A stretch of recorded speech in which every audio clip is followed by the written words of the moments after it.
Hey friends, thanks so much for stopping by today. I'm not gonna lie, I'm a little bit of a hot mess, but I have been busy crafting all day long. I've got some fun things that I really want to share with you. Just a couple of quick projects today, but I hope you really enjoy and learn something new. And I'm not gonna waste any time. Let's get started right away and have some fun. So in my previous video for knitting, we learned the knit stitch. This week we're gonna focus on the purl stitch. As I mentioned previously, the knit stitch and the purl stitch are your bases, your base stitches for knitting. There's things that you can do beyond that, but you have to know how to knit and purl in order to complete patterns. So we're going to go ahead and get started with that. I will go ahead and put the link in the description for the previous video, Knitting 101, in case you want to learn anything there. I show you how to cast on and how to bind off, which I'm not going to do today, so you can refer back to that video. But let's focus on the purl stitch, shall we? Okay, so I'm going to bring the camera down here, and you're going to see that I have already cast on 20 stitches, and this is onto the same needles I used in the previous video. These are a size 7 bamboo needle. So we are going to focus on the purl stitch. So I'm going to take in my left hand, I am going to take the yarn that is attached to my yarn skein, not the short piece of yarn, the tail. Everybody makes that mistake once or twice, but we're not going to do that. So I'm going to hold my yarn the way that I did in the previous video. Actually, we're going to do it a little bit differently. We're going to hold it just like that, but we're going to bring this piece that's in our behind the needle attached to our finger here in front of the needle. So I'm going to reposition how I do that. So I've got this yarn that is attached to the skein. This yarn that is attached to the skein. I'm going to wrap it around my pinky twice in front of the needle, and I'm going to hold it like this. I'm going to take my other size 7 needle, and you can see I've got a light color yarn here, so it makes it easy to see. And this is a size 4 or level 4 yarn, which is kind of a medium weight. So I'm going to take this needle in my right hand, and I'm going to put it underneath the first stitch on the needle, and I'm going to wrap this this yarn around it, and I'm going to pull through. And then I'm going to pull it off the needle. It's very similar to knit stitch. It's just in front instead of behind, if that makes sense. So we'll go ahead and do it again. We're going to put this needle under the first stitch on the other needle, wrap the yarn in this finger around and pull it through, and then off the needle. And we're going to keep doing that. This is going to be the needle in my right hand going under the first stitch in the needle of my left hand. You can see the needle sticking through. We're going to take what's on our finger and wrap it around and pull it through that stitch and pull it off. I'm going to do a couple more in slow motion, and then I'm going to just show you it quickly. We're going to go under the first stitch with the needle in the right hand. We're going to wrap around, and we're going to pull through. Okay, a couple more times. We are going to go under, wrap around, pull through. Under, under, wrap around, pull through. Under, wrap around, pull through. Under, wrap around, pull through, and off. You're always going to pull it off. I'm not saying that every time. Okay, under, wrap around, pull through, and off. Under, wrap around, pull through, and off. And we're just going to keep doing that until the end.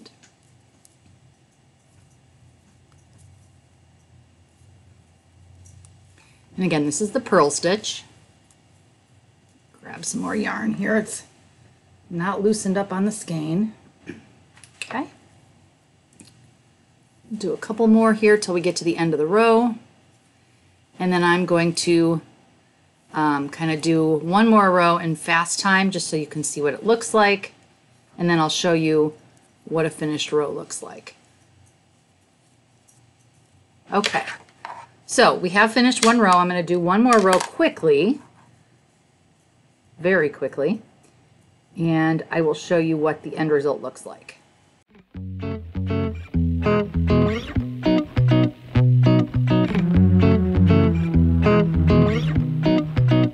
So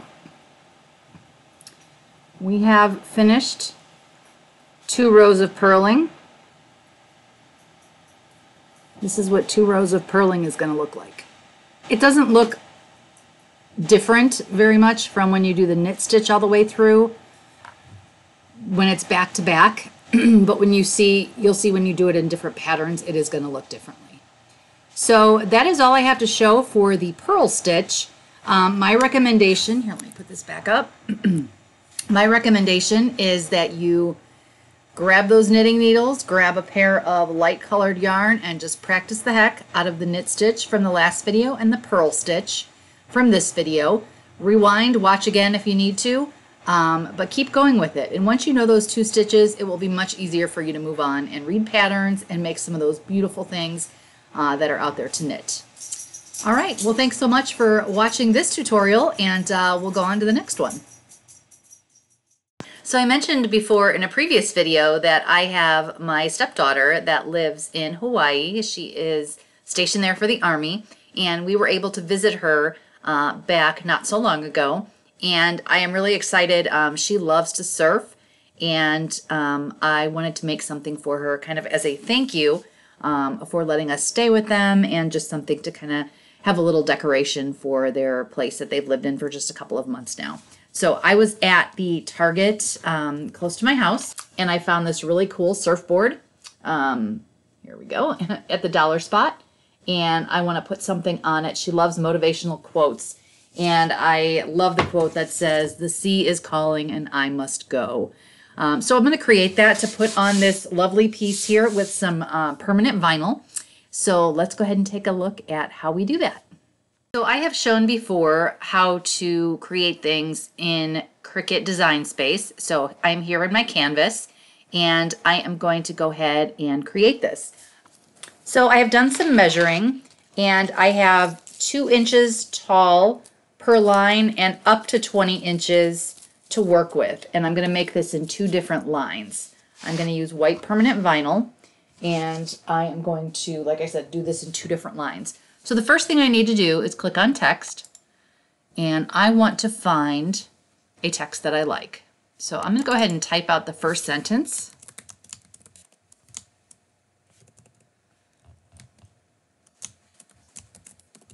I'm going to do it all in the first letter of each word in caps. And we are going to find, I'm going to go into my bookmarked. I have many that I like. And we're just going to take a look at some different ones to see which font I like. I think I want something cursive and pretty for this one. That one's not bad. That is called Carolyn.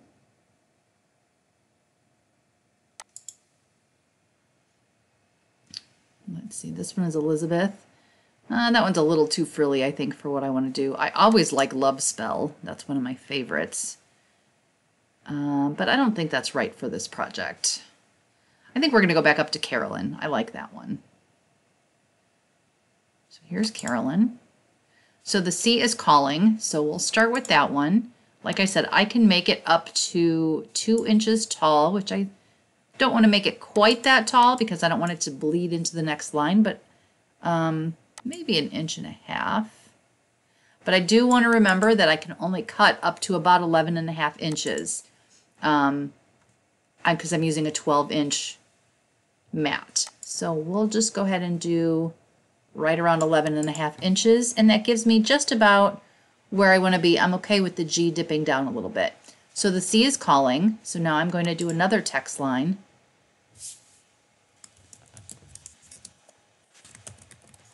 And I must go. Okay, so we're going to move this up, and I want to make sure that it's close in height. So the height of the first one is 2.02, but it's really, that's only because of the G. I should probably make it a little bit smaller then because, like I said, I don't want it to bleed into that next line. So here we go to 1.985.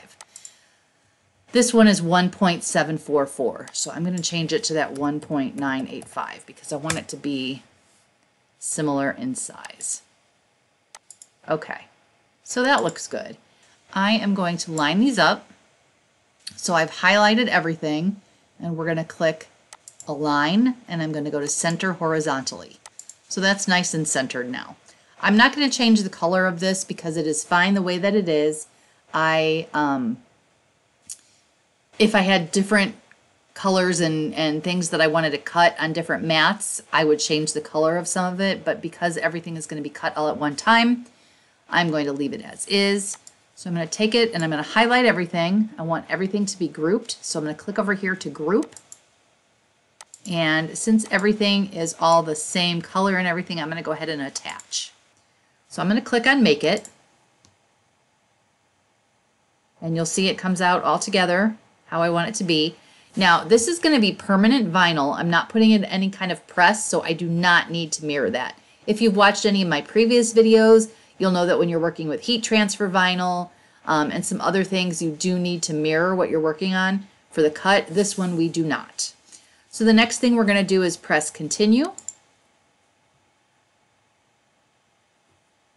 And you're going to wait. My Cricut is turned on, so it's just got to find it. We're going to just click regular old vinyl. And I always go to the more pressure. I just feel better doing that. Everybody does their own thing, but that's what I do. Okay, so now that I've pressed more, it's going to prompt me to load my mat into the Cricut. So we're going to go ahead and do that next. So I need to load my mat now into the Cricut, but I want to first get this piece of white permanent vinyl on my mat. Let's get it turned around the correct way. We don't need to flip the vinyl over. In this case, we're going to put the working side up. And remember, we did not mirror it. So I'm going to press this down onto my mat. We don't want it popping up while it is cutting. So I've got my permanent vinyl on the mat.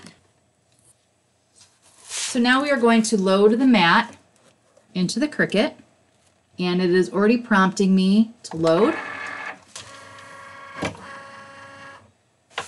And I already selected everything that I needed to select, the type of material that I'm cutting and the pressure. So now we're just going to hit the C for cut.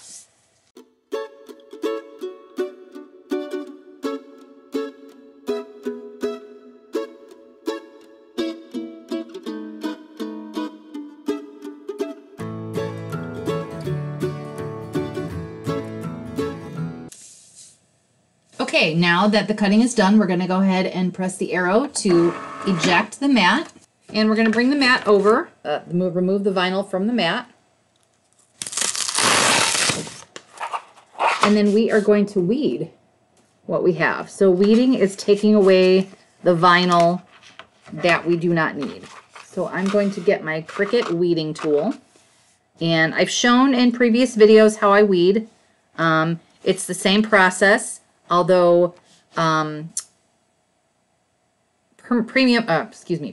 vinyl is a little bit different than HTV or heat transfer vinyl. So we'll go ahead and take a look at how we do this. So we're going to pull. I always start my weeding tool in the corner and I pull down. And then we are going to, it's kind of hard to see because it's white and so is the background. That always makes it a little bit more difficult. But you want to pull away the vinyl that you're not going to use very carefully because you don't want to pull away the vinyl that has been cut.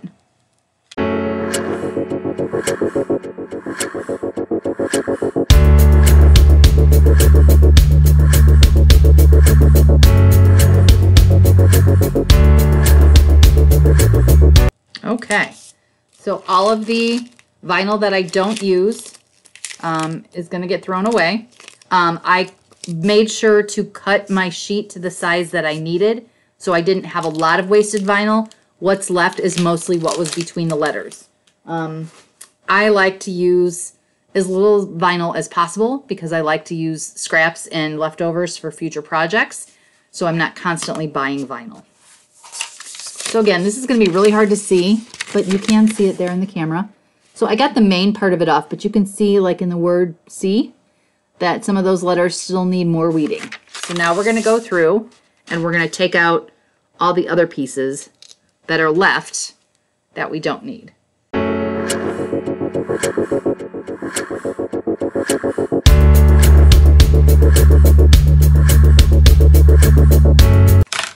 Okay. The sea is calling and I must go. So now we want to put that onto the surfboard. So I'm going to put this down, and as you could probably tell from when I was weeding, when it comes to permanent vinyl, the back of this vinyl is sticky. So we need to get this onto here. And you're not going to want to just peel it with your fingers and stick it on. You're going to want to use transfer tape or something along those lines. There's several different types of transfer tape that you can use. And I have found something that is actually not transfer tape to be my favorite. This here is Magic Cover, which is clear and transparent, and it is from Dollar Tree. I actually bought a whole case of this on DollarTree.com because I couldn't find it one time, and now I should be stocked forever. But this stuff is fantastic. So what I'm going to do, I'll put this out of the way for a moment. So I'm going to cut this to fit over what my Cricut cut out.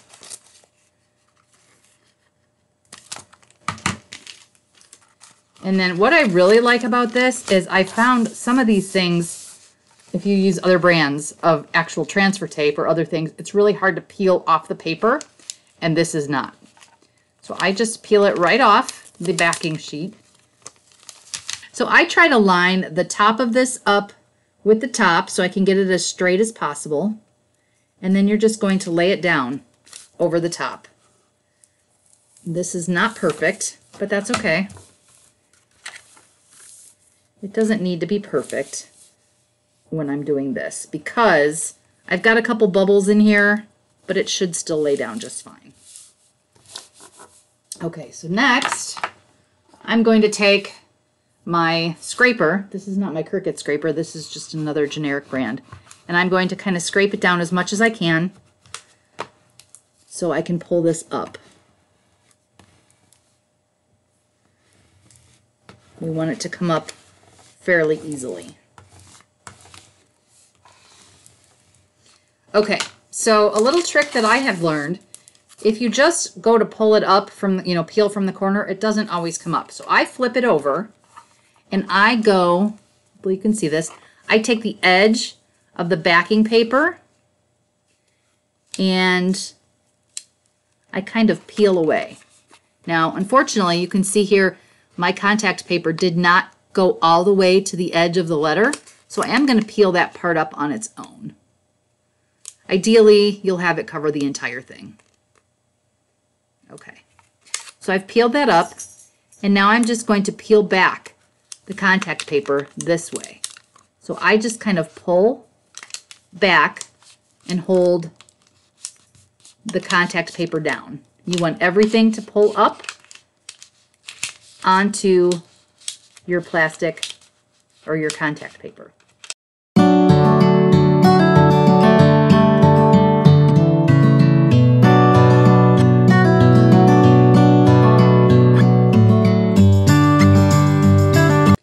So now you can see it all peeled off. The sea is calling and I must go. Now we are going to take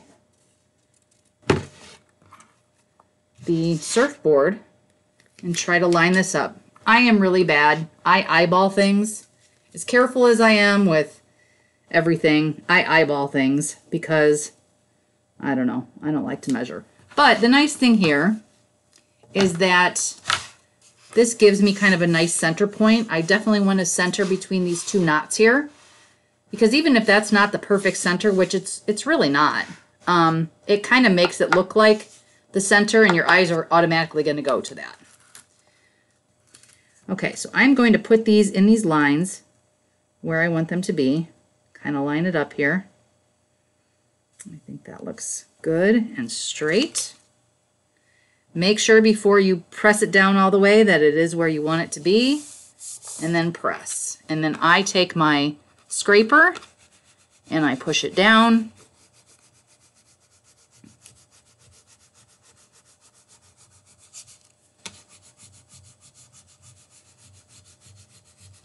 And I probably scrape it down a little bit more than I need to, but I don't want it to pull up when I go to remove the contact paper.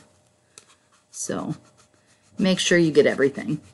And something happened that I talked about earlier. I lost the dot to my eye. So I'm going to go back and look and see, did I leave it on the sheet? I did. Thankfully, I did weed it. You can see it right here. That's something you want to look for because I wouldn't want to throw that away. Where did it go? Right here. I don't want to throw that away. So we'll go back to that. All right. So now I'm going to start up in my left-hand corner.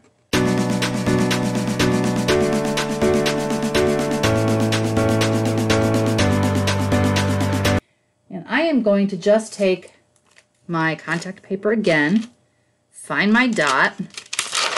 It is right here. And I'm actually glad this happened, just so you can see how careful you need to be. And I'm going to push that down and try to pick up my dot. Didn't work.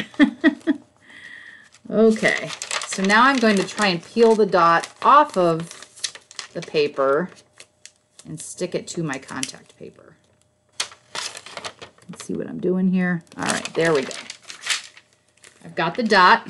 That's all I've got on there. You can see it right here. And I'm going to take this and very carefully, because I don't want to lift anything up, but I'm going to put the dot, let's see how it should look.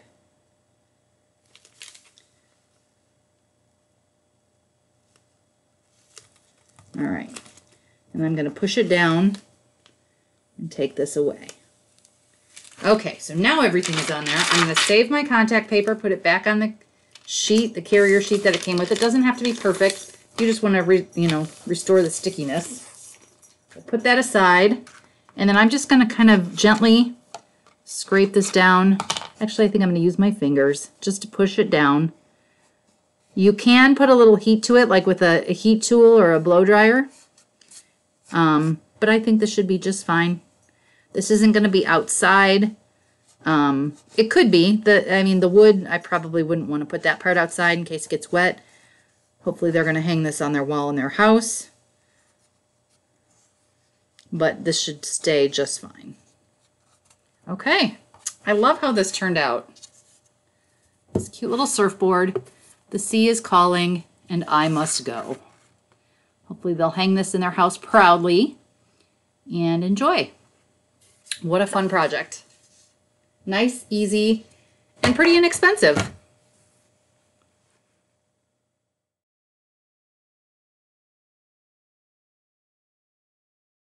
Today I really wanted to include Kona in Kisses for Kona because she got a new haircut. Mwah. Look, doesn't she look so cute? Anyway, thank you so much for joining today. I hope you learned something. As always, if you have any questions, please let me know. Please be sure to like and subscribe. And if you have any ideas for future projects, definitely let me know. And I hope you all have a really great week. See you soon. Say bye, Kona. Have a great day, everyone.